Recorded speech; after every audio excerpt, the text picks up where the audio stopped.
Sarah, do we need to do any of this other? With such professionalism. Roll call, roll call. Councilman McIntosh. Here. Councilwoman Martin. Here, I think. Councilman Slakta. Here. Mayor Nelson. Here. Councilman Simmons. Here. Councilman Gibson. Here. Councilman Longcart. Here. Okay, Audrey. Hi, good morning. Good morning. First of all, for the record, Audrey Vance, City Attorney. I want to explain the process that we're going forward with today. The first team will begin at 8:45, giving me about 10 minutes for questions and answers beforehand on the process. You are selecting a consultant today. You have their packets, you have all their information, and then some, because you'll see there's some requirements by statute that probably you go, why is the city asking this? And it's pretty much a requirement. In picking a consultant for the visioning, Bonita Beach Road visioning, it is not something where you go to the lowest responsive bid, but rather the person or team that most fits what you think is appropriate. Now, hiring them, price is not a factor, so you're not supposed to ask questions such as, how much are you going to charge for this person? But those things are curative. I mean, we can correct it in the situation that it does occur. On June 30th, I provided a memo to Arlene, and you should have a copy there. And you'll notice it does say do not disclose. In the memo, it basically kind of explains how you go through the process. And then the committee, the pre-selection or the pre-vetting committee, decided that they wanted some questions, and they framed a few questions. You're not obligated to ask the questions. It probably would be good practice if council, and there's 9 questions here, good practice if you did stay consistent with your questioning. You can certainly ask your own or redo these, as you want to do it. But that's up to you. This is the selection process. Once you complete the selection process, then it will go back to City Council. City Council will then continue talking, and you will make a selection. Once you make a selection, this meeting is being tape recorded. Once you make a selection, that tape is then available to consultants, to the public, to see your logic, to see how you made that decision. So while currently the media is not allowed in this meeting, or members of the public or other team members, and that's the main reason, is you don't want other team members finding out this is what council is asking for, this is what you're looking for, because they can quickly tailor you don't want the last presentation to be the best presentation, because by that time everybody knows what you're doing. But at that time, it will be open to the public, and people will listen to the tape. And as somebody who is married to a consultant, I will tell you they do listen to the tapes afterwards to find out what to do and what not to do. Arlene is here, and she can talk about the visioning study for Bonita Beach Road corridor as far as what we are looking for. We are on a schedule, and I believe in your agenda, I don't know if I brought my agenda up to the board, there is a copy of the actual time, so the first team will meet at 8:45. Do you have questions? Is this being videoed as well? No, it's strictly Just the audio. tape, so when you said listen to the tape, that's what you meant? Yes. Okay, just want everybody to be sure of that. During the selection procedure for city council, we were instructed. I'm sorry, it is being videoed. I just found out. Ah, there you have it. So don't make facial gestures and say one thing and look differently the other. I don't know why it should be any different than any other meeting, but When we were, Our thingy isn't on. That's I'm happy. when we were going through city manager selection, you guided us to ask the same questions every time. You just sort of hinted that we ought to ask the same kinds of questions. We're not obligated to ask the same question to every candidate. No, no, you're not. There's no obligation. You can, there's a lot of gut instinct in selection. I can read you the statutory framework of what you're to look at, to spread the work around, but But the only reason that there should be some consistency is that you want to be fair to everyone. If you ask softball questions to one and then you really grill down on the other, it's going to look prejudiced to somebody else. So that's why you try to stay pretty consistent. So well, anyway. and sometimes some teams you'll be, because they answer quicker, conciser, you may be able to get to additional questioning. So it works both ways. So what time are we supposed to start this? 8:45. 8:45, okay, go ahead, Mike. Will whoever we select today be precluded from doing any other work on Bonita Beach Road down the road if we, No. select somebody to No, actually generally- design or build? The preclusion occurs when, it's a good question. Let me think about how to answer that, but generally, if it's the design study and, this is the visioning, if the visioning recommends a phase one, they'll do a phase one, and then the next part of the vision is phase two, phase three, which is design and implementation and CEI. They could do it. If you make it a separate standalone that they created the specs for the job, could be a problem. I think it's a simple answer. No, they won't be precluded from doing other Yeah, work for the correct. city. And I did want to clarify that you all will be making a ranking today, a ranking decision today. You won't be finalizing decision until your city council meeting. So today is, you will be interviewing, you'll provide some discussion. At the conclusion of that, you'll providing a ranking of those consultants, and then you'll be making a final decision during your city council And meeting. you have developed a system by which we can come to that conclusion ranking, Yes. right? Okay, all right, good. And remember, the documents, everything else, it's the notice of intended decision. So once Connie is able to type the letter saying, here's the ranking, this is where we intend to go, then it becomes public record. It's not the city council meeting. Correct. You are not acting as city council. You're acting as a selection committee for the consultants today. Okay. Audrey, did I hear you correctly? Did you say 10 minutes maximum for questions? I think it's 15. I don't, It is. You will have a half-hour presentation, 15 minutes for questions and answers with each consultant, and then a 15-minute changeover period. We do ask that you not have discussion during the changeover period. And then we will have a half-hour, it will be a half-hour break for lunch. You'll have 15 minutes of that will be the changeover period for the consultant, and an extra 15 minutes to gather lunch. So we're having a working lunch. It was a half hour for lunch and then 15 minutes for questions about the lunch, right? Okay, I think we're ready. Anybody else got any questions before we scoot along here? All right? Should we pre-select our coffee and snacks, and we'll usher the first team in. It kind of, in the past, when we've done this, you kind of, everybody gets on early, you generally, somebody kind of has a question that, it seems like somebody has a question they like to ask everybody. It's kind of way it goes. If you all are comfortable, we'll allow the first group to come in and start to set up. Okay, Yeah, I went to the Y pool yesterday with the kids. Figured I was only there for an hour and a half, so I didn't put sunscreen on. So. but Janet, what did you think of that Feld thing? You didn't go, did you? I didn't go. Oh my gosh, it was incredible. That's what it I looked had like no in all your idea. pictures. That was pretty awesome. But no, Unbelievable. I didn't get to go. I Oh. had to work. What? That's She did crazy. She did a super job last night. Morning. I had to work. Ben, Yeah. she did a super job at Rotary on the Oh. Wonder Gardens last night. Super job. Thank you. Bring an alligator? Thank you.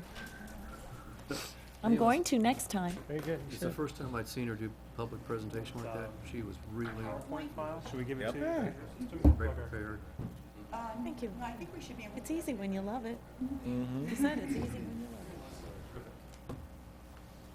Yeah, I'll bring the baby out. I'll bring, Watching you walk around. I'll bring the, there were a few of you. Well, That's all it I was takes. leading the charge. Yes. Well, I had Guess to I make have notes a when I was reading through big everything. Wonder Garden shirt, huh? It's my maiden voyage looking at this stuff. We're gonna have you back on a quarterly basis. Come from? Bring it up. I'll bring an animal every time. I'll bring something different. We've got a almost 2-year-old baby alligator. He's adorable. Oh, yeah? Yeah, he's adorable. Snakes you got. Got 'em all. Care to go A lot through of 'em? boas. No? Because they're all rescued, you know, so it's things that way people more had as than pets, you know. Burning up the phone line? We do have a coral system. And we have a couple of moms. But there are people that love them. I love them. Oh, they're creepy because they've got that. You should have just went straight for Morning. the 5,000. Bill Longcart, nice to meet you. Okay. Morning. Hi, Gibson. Thank you, sir. They were cold. Gonna have a storm out there. Peter Simmons. Thank you very much. I know. Morning, Ben. When I pulled in, the lightning was in the parking lot. I was like, oh. Hi, Stephen Slackton, how are you? Good, thank you. Hi. Good morning. Good morning. Thanks for having us this morning. Absolutely. Bright and early. You're I all love looking your good. pan. I love your lapel pan. I. Gift from Congressman Earl Blumenauer. That's awesome. Friend of the cyclist. I love Rides it. around Capitol Hill on a fat car bike and a bow tie, obviously from Portland. That's awesome. So yeah, Oregon, right? That's right. Yeah, that's great. That looks better. Good morning. Okay, thank you. This is Amy Groves. She's a partner in our firm and project director. Hey, Amy. Extraordinaire. Thank you. Good morning. Thank you very much. Thank you.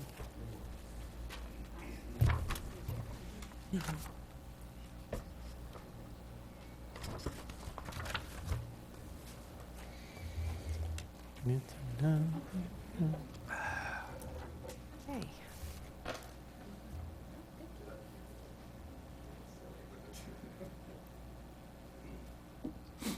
Big win. Our first applicant, and just to advise you, you have from 8:45 to 9:15 for the presentation, then you have 15-minute period for questions and answers. Thank you. Very good. Well, good morning. Shall we jump in? Good morning. Okay, my name is Victor Dover. I'm principal in charge at Dover Cole & Partners Town Planning. I have absolutely the best job in the entire world because what I get to do for a living is help communities make pictures of places that don't exist yet and imagine how they might take the community they have and preserve what they like the most about it and upgrade what they think is due for a timely upgrade. In other words, visualizing what could be in the place that they love. So that's a fun job. We get to travel all over the country doing that. But we live in South Florida. Amy and I are from Coral Gables. Other members of our team are from right here on the Gulf Coast, and we couldn't be happier about working on this project close to home. So we'll just jump in and tell you a little bit about what we've submitted and look forward to your questions. Let's see, they're good. Okay. So in the work that we do, we get to change scales all the time, which means sometimes we're doing very large-scale regional kinds of plans.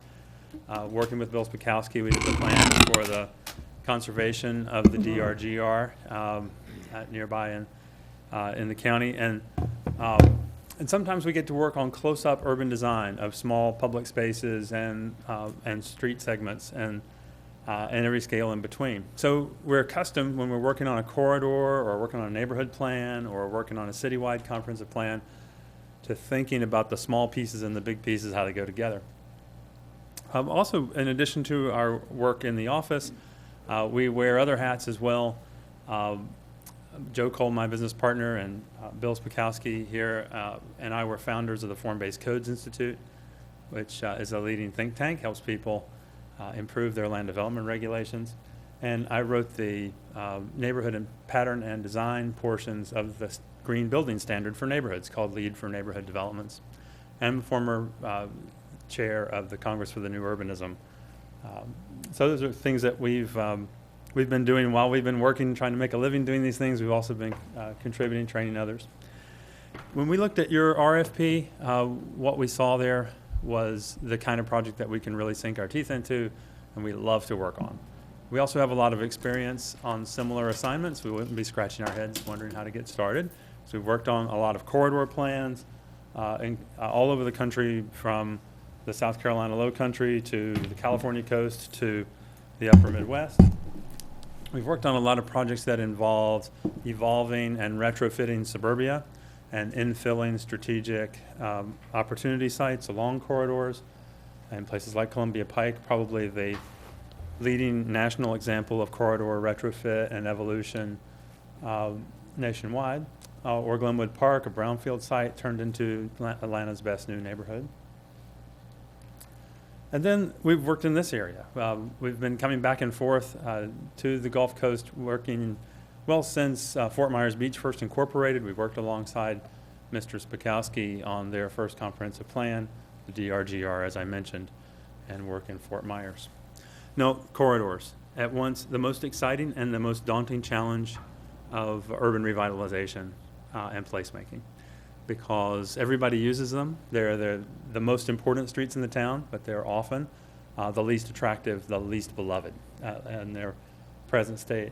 Boundary Street in Beaufort, which is in the low country of South Carolina, was one of those kinds of streets. Leads into the historic part of town, but didn't present a very good gateway experience to people who were coming there. We showed people how, with a combination of refashioning the elements in the right-of-way and rewriting the rules for what's built on private property, it could go from no place that you just want to hurry through to some place that's a great address in its own right. And then they took that plan and went right out and got a Tiger grant to implement. So they moved from the back of the line to the front of the line for funding as a result of having the package of presentation you just saw there. Now, we like to use a lot of visuals, and it's because this is really work that is less like maps and more like movies, where we have to imagine how what we see in the first scene will change over time, sometimes slowly, into the scene at the end. That kind of before and after thinking is in all our work. Recently, we began working for a really similar assignment in Charleston, South Carolina, and the town of Folly Beach and the town of James Island. It actually stretches across 4 jurisdictions, 3 cities and the county, and leads from the highway to the beach. And so we thought we would tell you about it. We have to answer questions about it. We've also been helping the folks over on the Atlantic coast in Cocoa Beach reimagine their arrival at the beach. So this is where 520 concludes, just a couple blocks from the beach, now reimagined as a grand promenade between A1A and the beachfront itself. So the whole thing about this is we like to look at those places the way they are and then see the potential for changing them into what people would rather have. In the early 90s, this is Dorn Avenue in downtown South Miami, our town. Our office is on the historic Main Street, Sunset Drive. The Metro rail station in the background, but it presented a very poor introduction to the town for those who were arriving from US 1 or from the Metro. It was transformed with really a simple plan for makeover into the social center of the town, and very great for economic development, as you might imagine, but also pretty great for civic pride. The way we like to work, just the last couple of thoughts there, we like to work in as public and open and transparent a manner as the clients can stomach. So you let us design in public, we'll have a better plan, because the best plan is made by many hands. More people touching the plan will improve the work. So we like to come out of our offices and out of the cubicles in the agencies and bring the work out into a storefront location, invite people to come in, let them be familiar with it, let them contribute to it while we're working on it, and then solve problems from there. Second thought, we recommend that the people who are imagining they might re-engineer the things inside the right-of-way.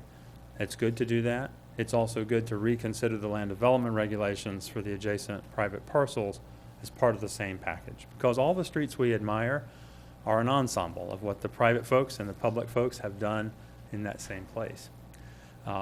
In other words, all development is a public-private joint venture in a way, where you're doing the infrastructure and the DOT is doing the infrastructure, and the private properties are actually building the walls of that great public room. And if they don't work together, then the result doesn't add up. You probably know Park Avenue in Winter Park, one of Florida's best main streets. We did the master plan for Park Avenue, but we also got to write the rules for infill development that went along there. So over the years, traveling around, doing this kind of work, we've been lucky, really. We've gotten a lot of attention for it and been invited to work on ever-escalating challenges of increasing difficulty. Every major textbook on planning and urban design published in the last 10 years has shown some examples of our work. My favorite of those is the one I wrote. Can you imagine that?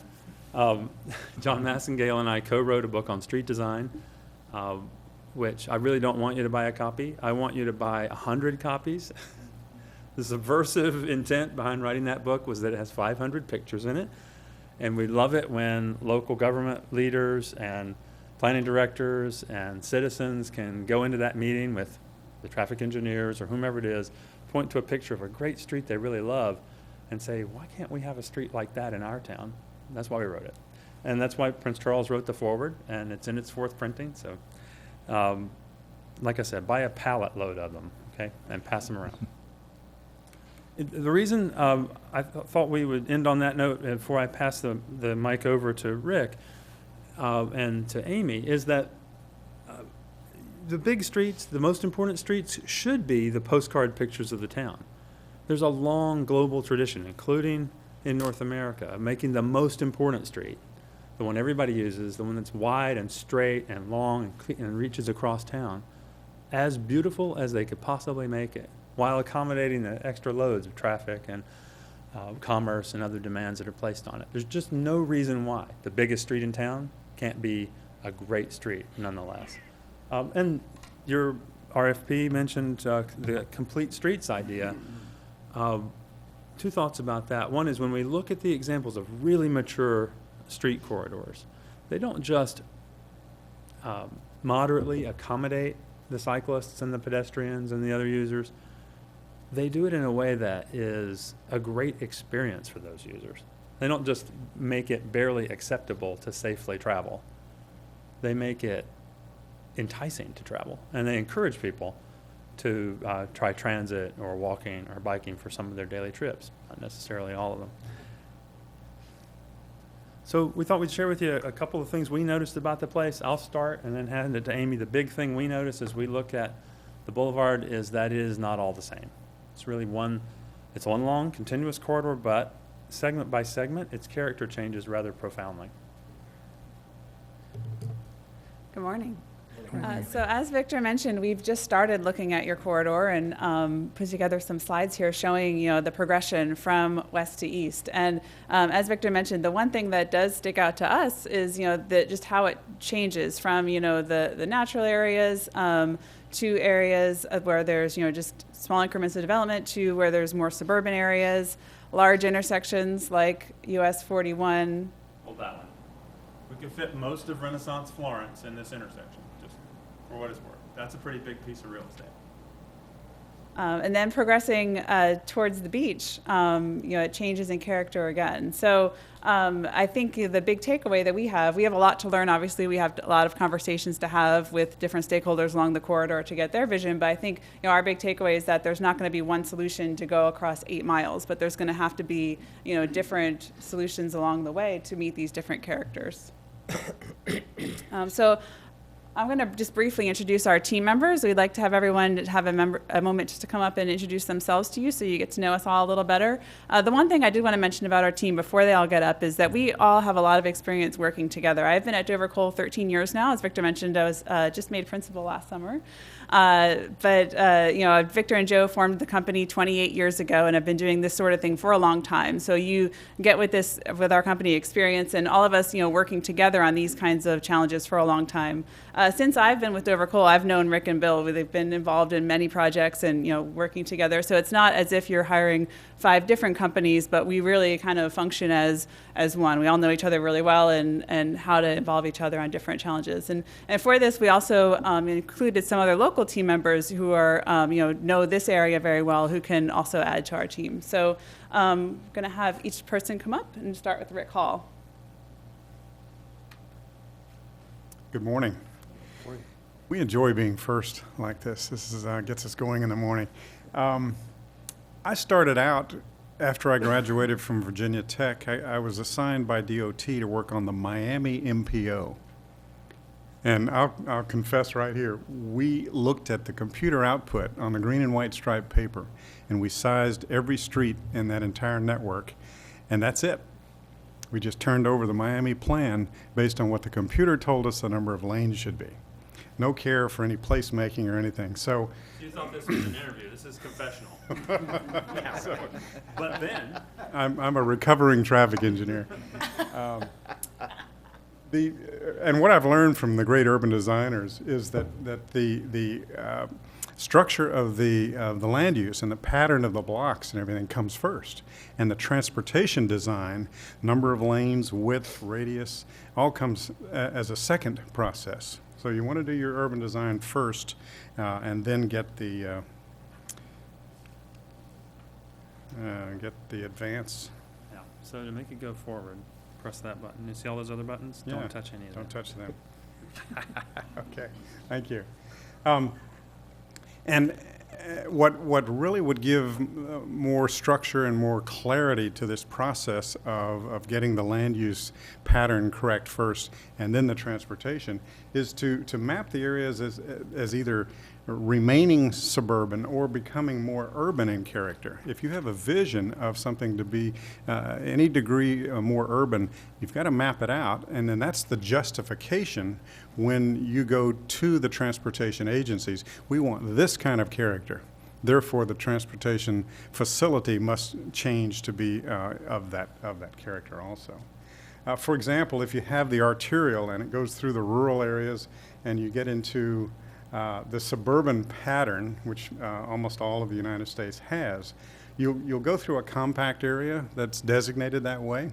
Either it's an old downtown or a place that looks like some of the images you have behind you. You change the design of that arterial.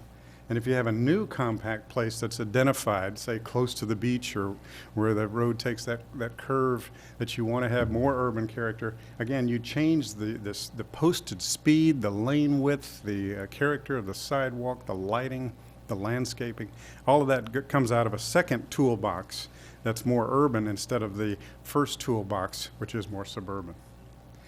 There are more documents coming online to help this relationship between the urban character and vision and the transportation facility. This started out as a context-sensitive design document, and I was on the committee that worked on this, and we said, no, let's reverse that and make it Designing Walkable Urban Thoroughfares is the title of the thing, because that's what we were most interested in. And there are other ones. There's a good Florida Green Book, they call it, that enables all of the engineers in cities and counties in Florida to design their facilities according to a set of standards. And there's a new chapter 19 called TND, Traditional Neighborhood Design. So if you adopt those principles, then you too can have that second toolbox that's much more urban for your street design than the major suburban pattern. Good morning. I'm Bill Spakowski, and I've been a professional planner for 32 years, based here in Lee County. I'd be part of the local team if you select the Dover Coal team. I just wanted to describe a few of the kind of projects that I've worked on locally.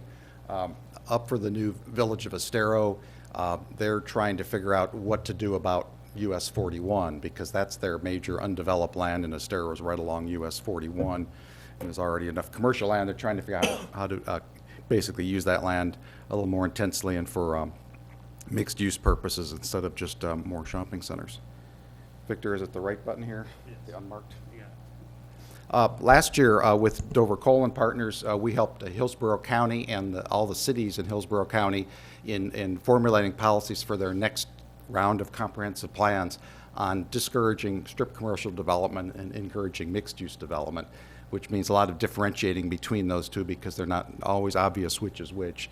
And the counties and cities up there work together on their comprehensive plans to make sure they're consistent between jurisdictions. Also last year, working with Jacobs Engineering, those of you on the MPO are familiar with this, we created alternative land use scenarios for the year 2040 for all the cities in Lee County and the unincorporated county, including introducing the effects of introducing passenger service on the rail corridor and alternative development patterns to encourage some trips being converted to transit and walking. And a year before that, I worked with David Plummer and Associates on a mobility plan for downtown Fort Myers, basically trying to determine how this very interesting and historic place could grow with the addition of a lot of other modes of travel and particularly improving the pedestrian experience. So that's just an example of the kind of things that I've had the opportunity to work on and would like to bring that experience to Bonita Springs.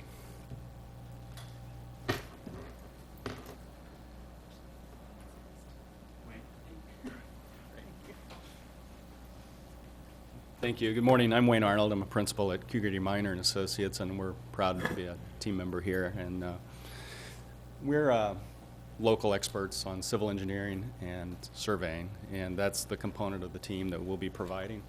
Obviously, the corridor study and land uses and the streetscape is very important, but to implement all of that, you have to understand what's going on underground with your water and sewer. We have survey control elevation throughout the city. This is a sampling of projects we've worked on in the city. We've been here for over 30 years. You see me typically with regard to land use petitions, but the other side of our company is expert when it comes to civil engineering and surveying. And that's what we'll be providing. I don't think there's a property along Bonita Beach Road we haven't been involved in one manner or form over the years. Thank you.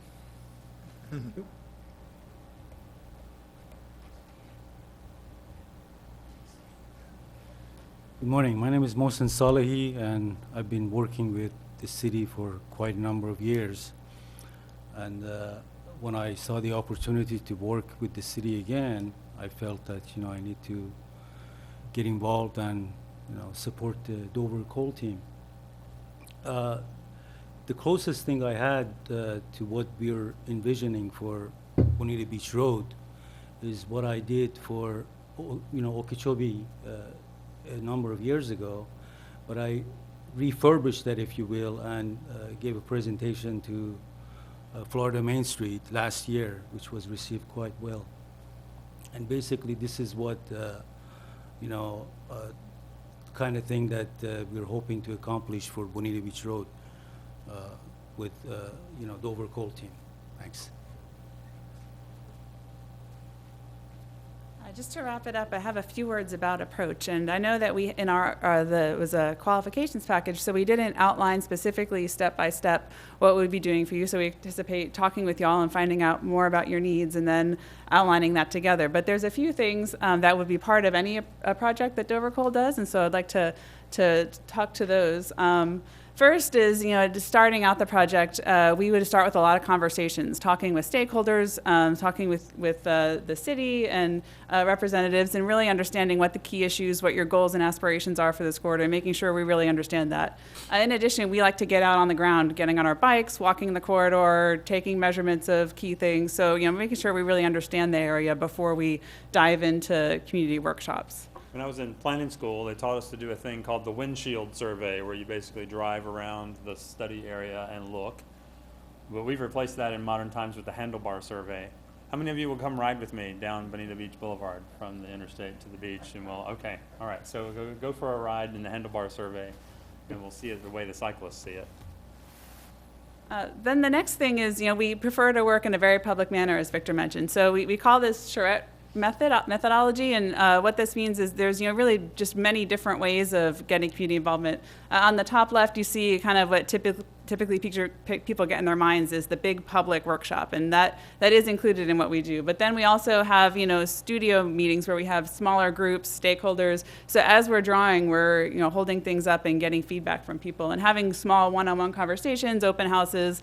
These are the types of things we like to do in order to get feedback. In addition, we incorporate technology into our presentation. So we'll have keypad polling as another way of getting feedback on the images and really understanding how they resonate with people in the audience, and having written surveys so that if people don't feel comfortable standing up, or if we didn't ask the right question in the keypads, they can also write their feedback to us. So we just really want to make sure we are really understanding and that the vision that's coming forward really reflects what the community is telling us. And the last thing we like to do is work in a very visual manner. So you're not going to get from us a series of words that define what the vision is, but instead drawings that show how things specifically fit within the right-of-way or the private property on the road. So this is an example of a drawing that we just did, the Folly Road project that Victor mentioned. This was during a charrette, one of the renderings that was created, showing people what was meant when they said they wanted a separate bike facility and sidewalks to walk along the road to meet new buildings. And testing the height of the buildings and real street trees and all those words that come out, but showing those in a visual way. So that's what we prepared for you this morning. I don't know if anything. Sure. I've just said, well, first of all, thanks for letting us have the chance to talk to you about working on this. I would suggest you not treat it like an infrastructure project, but instead like a historic moment in the life of the town. kind of like the Continental Congress for your community, because it is the most important few thousand feet of roadway anywhere in your city, and ought to, in 10 years, 20 years, 30 years from now, be thought of as the place that embodies the aspirations and tells the story of your town. So if you see it that way, then we'd love to work with you on it. Thank you very much. What kinds of questions do you have for us? Good. Council, questions? Steve? Sure. Thank you for being here. It's a nice presentation, very professional, straightforward. I had a sort of a series of questions for you. And I will ask each of the proposers probably the same questions, just to be fair. In your proposal, which project is really most similar to the Bonita Beach Road project? There's overlap with a lot of them, but in many ways, I think Folly Road, which is our project in Greater Charleston, South Carolina, is the most like this. Partly because it is the key evacuation route. It is the route that people use to go from the nearest highway to the beach. And it goes through a series of segments that are changing as they unfold in front of you when you travel along it. At moments, it looks like everywhere USA sprawl with the standard parking lots and fast food joints and what have you in the front. At other moments, you get these glimpses of old South Carolina with the old South Carolina trees and the old South Carolina buildings, and you get glimpses of the history of the place. And still other moments, there are long views across open space where you cross a bridge or and as I go along Bonita Beach Boulevard, I get a kind of similar experience where parts of it seem like a generic wide road in a town with important goods and services people buy and places to park while they're buying them. And in other places, I get something like a glimpse at the settlement that was originally envisioned here, the one we see in the historic photographs and the beautiful paintings. And then last, I would say we were asked to work on the complete street study for Folly Road because it is so inadequate for pedestrians, cyclists, and transit users. And at the same time, motorists are frustrated at the peak hour. On the peak day when there's a lot of folks going to the beach, or it's high season, they get jammed up with traffic at their big intersections. Does this sound vaguely familiar? Yeah. Okay. And so they realized that just trying to add more asphalt to squeeze more traffic capacity wasn't getting them into solutions to the headache. But so they started imagining a different way to grow and asked us to help with that. So that bringing balance to it, so that if you wanted to sit stuck in traffic, you could, but if you wanted to go do something like use transit and be part of the solution rather than part of the problem, or if you wanted to burn some calories instead of some fossil fuels, you'd have options to do those things. And that looks a lot like the kind of conditions I see here. So roughly similar in length. What do we have, 6 miles? 8 miles. 8 miles, okay, yeah. On the Folly Road project, of that project, who are you bringing here to work on this project? Well, let's Who's see. on that team? Amy is the project director for that project. Virtually the same Dover Coal staff that make up the majority of the people working on Folly Road would be the ones we bring to work on Bonita. It's the experienced team. Yeah, okay, just 2 more questions. If in your original estimate of what this part of the project would cost versus the final cost of the project, how close were you? Well, Folly Road isn't finished. I should say we're not at the end, so I can't give you the last day of the contract accounting, but we're on track. I mean, we're ahead of schedule actually, and under budget so far. So no differentiation there. But maybe the relevance for us in Bonita would be that in order to get to the point where they're ready to sign a contract and give us notice to proceed, we really had to array for them a menu of options that included, kind of a base, things we knew they absolutely needed to do, and then on an almost a la carte basis, other things that we could add to the study if they wanted to do them, or we could phase in at another stage if they wanted to wait on those. So I think similarly here, we're going to need a time, outside the RFP process where we're working on an actual contract, and we can sit down with you, ask 100 more questions, and refine a similar menu for you. So you have choices about what to include or not include. All right, I'm not quite clear, but the last question, Bonita Beach Road really is critical for us, for our businesses. So how do you propose in these phases that we don't disrupt the businesses to the point where they can't function? That's a great question. We try to take a very respectful hand toward the existing businesses, particularly recognizing that the small local-based businesses, while they always get attention for being better at creating and sustaining jobs, are also the ones that have the long-standing ties with the community, even with visitors who come back to those same businesses year after year. So they're part of the experience of the place, not just part of the cash register machine. They're both. And so we try to be very gentle about that. Engineers always produce what they call a maintenance of traffic document when they're going to propose reconstruction on a street or tearing it up to replace a pipe underneath it. Maintenance of traffic always gets a pretty thick manual with a lot of agreements about where temporary signs and so on would be. But when we did the work for Winter Park that you saw on Park Avenue, we did a maintenance of business plan, and that came first. They said the first thing is maintenance of business. We don't need to undo the success that already existed in that place, even while we're trying to take it to the next level.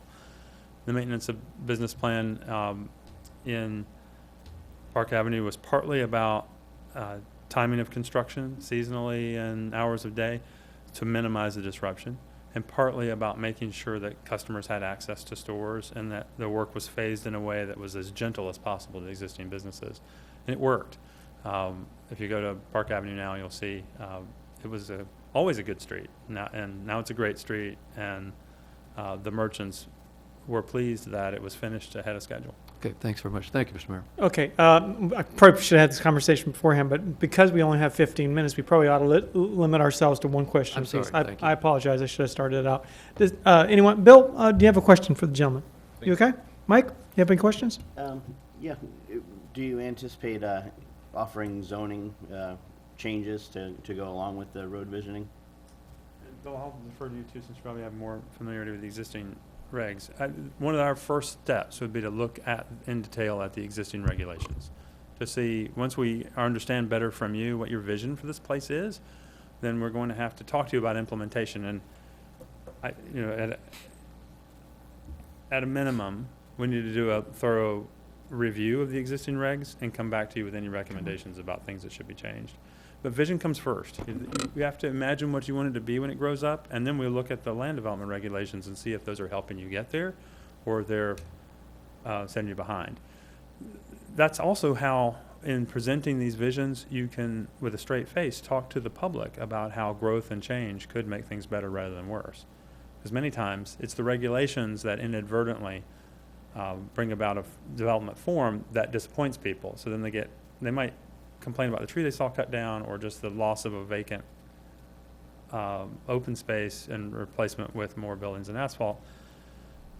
But you have to ask, is the reason that they give that negative review partly the physical form? So if the land development regulations aren't bringing you what you want, then they need to be fixed. And we have a lot of experience with doing that. Good. Especially with Bill. It was our favorite collaborator in that area. Good, thank you very much. Pete, what do you got first? Vague question. Well, not vague, in a sense, but good luck with it, I guess, here is what I'm saying. You've already kind of touched. This one's for you, Amy. Yeah. If, one man's vision here, but if we're trying to move cars and make a city more movable in that regard, like you say, from the beach, what have you. So we want to make it more mobile for cars, more walkable for pedestrians, and more bikeable, and create those type of lanes. Make people stop, not exactly, other than at the stoplight, rather than hit the accelerator once they go by the businesses. How do you wrap all of that so that you can move cars, yet have the cars stop, have the bicycles, and have the walkers in perfect harmony? How do you do that? All right, and then let Rick add some, because I think you probably I can give you what I think is a general philosophical way to look at it, and then let's let a technician talk to you about the engineering. So the big idea here is that even though we all grew up in the golden age of the automobile where wider and faster roads were assumed in every case to be better roads, and there was a kind of relentless pursuit of the free-flowing condition, as it turns out, just having everybody move fast doesn't really let us get more people where they want to go any faster, especially once the pipe starts to clog. What makes it possible for people to move about more freely is more network and more options. Just more lanes, there's a point of diminishing returns. Faster speeds, very similar. You actually get the most cars through a lane of traffic at about 28 miles an hour. Oh, there I went, stole a technical question. And we don't get more cars through a lane of traffic as the speed continues to increase. There's great diminishing returns. So I think now with 3/4 of a century of experience with trying to solve traffic congestion by making things wider and faster, there's a more sophisticated conversation going on about it. How you manage but not solve traffic congestion. And then how you adjust the pace and build the network so that not everybody is using the big through-going cross-town road for the most local and short trips. Those are reasons why a corridor study always goes wider than just the right-of-way. You have to look at the surrounding urban form and pattern. So that's what we would do in this case. And I think usually there are answers in that. It's hard to predict exactly which ones from the big menu of possibilities it would be. And then remember, when we control the speed, we don't get fewer cars through. We still get a lot of cars through. But we make a much more hospitable place in terms of noise and violence of the vehicles when we're trying to entice pedestrians and cyclists. You want to add? Sure. Great question. How do we do the magic of getting all the modes activated? I carry a speed gun in my briefcase. Everywhere I go, I'm taking speed measurements because the first and most important element of getting this balance is the speed of the motor vehicles. And the second most important thing is the motor vehicle speed. And the third one is the speed of the motor vehicles. It's really everything. You have 40-mile-per-hour speed limit out there now. And that scares away all but the most stalwart joggers and cyclists that are on the sidewalk. So the speed. And the speed should not be uniform for the entire length.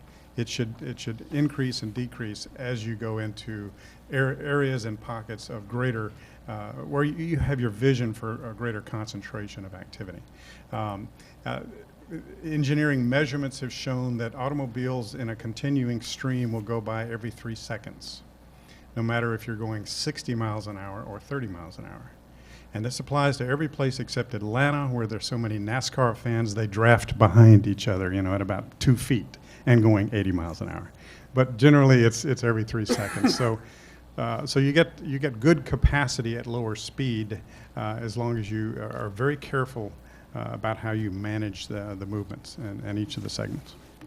And safety goes up even as capacity is preserved. Okay, good. Janet? I guess my question is, how do you address the landscaping and the new medians with the concerns that business owners have then with visibility and change? Exactly. Great question. Clear views to signage and merchandise, you have to have them if you're trying to conduct storefront businesses.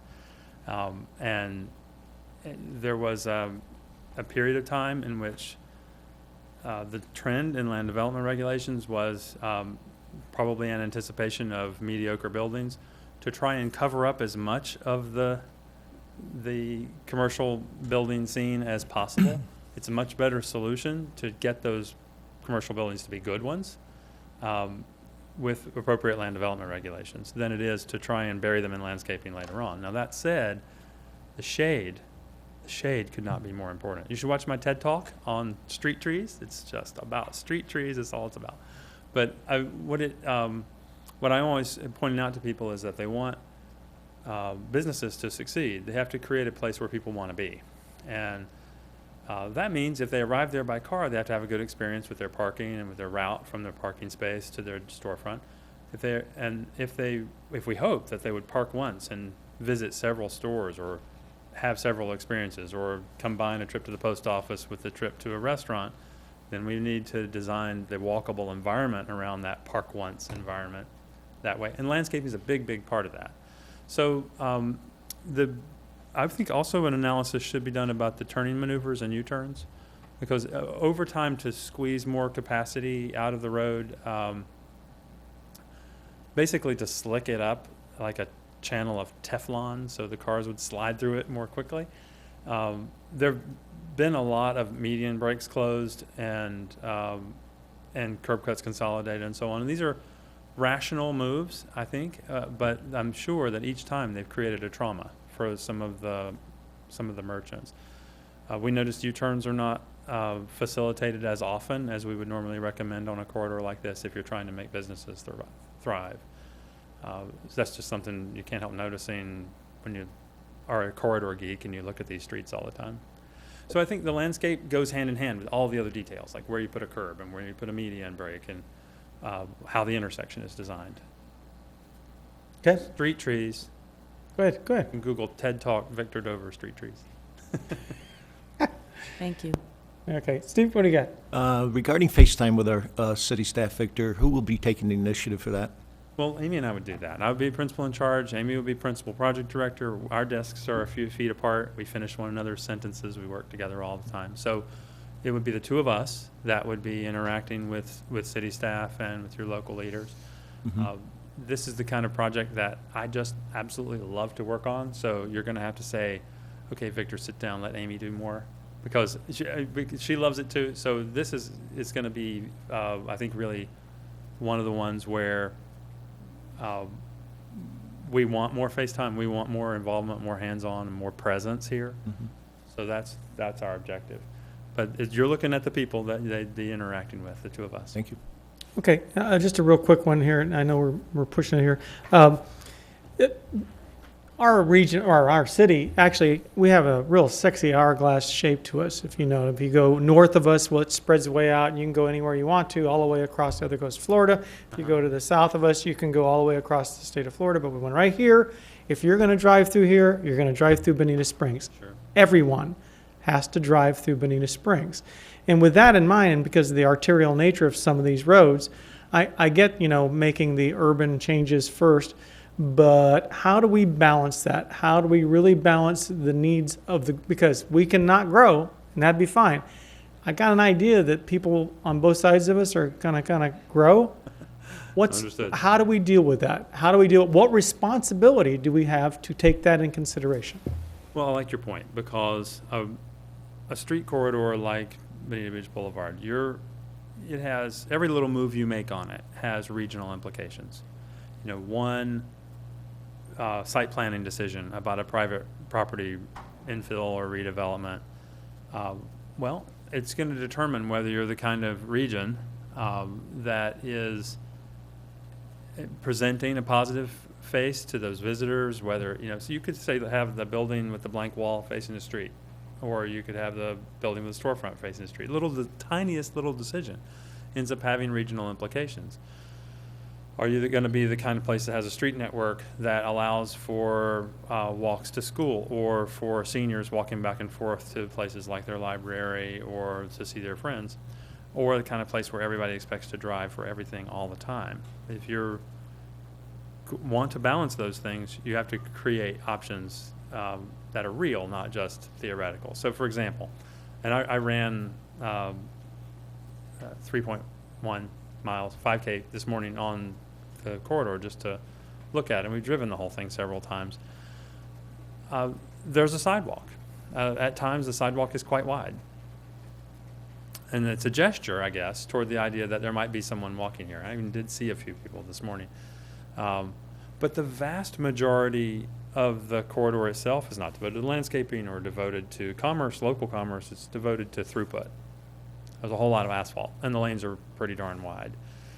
And it's all very fast moving. So in the off-peak time, that's an invitation to higher speed. So all these things reinforce the drive everything for everything all of the time, usually one occupant per car.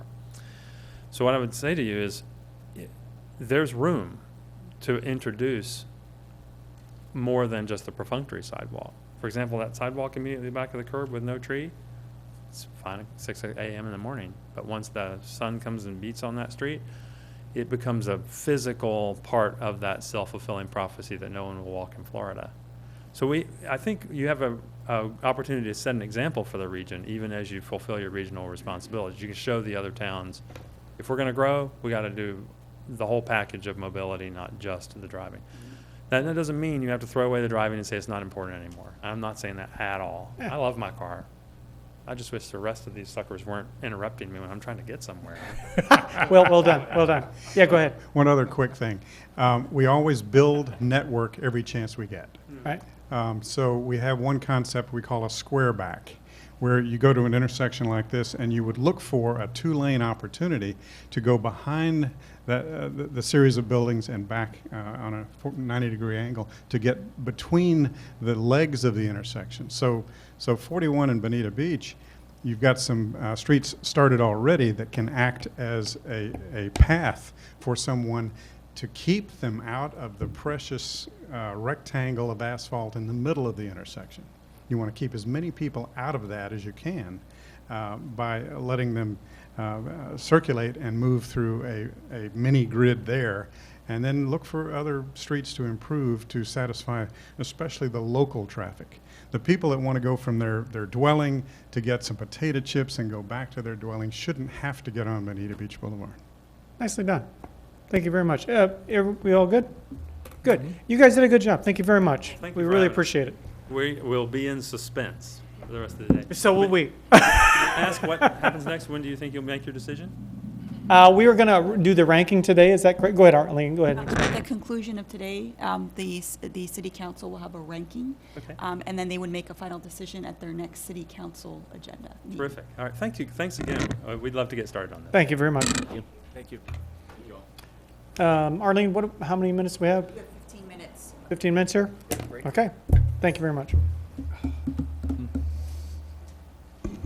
Council, Yes. Go ahead.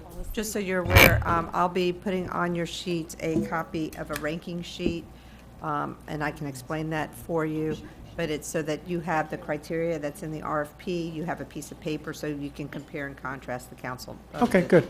Thank you. Folks.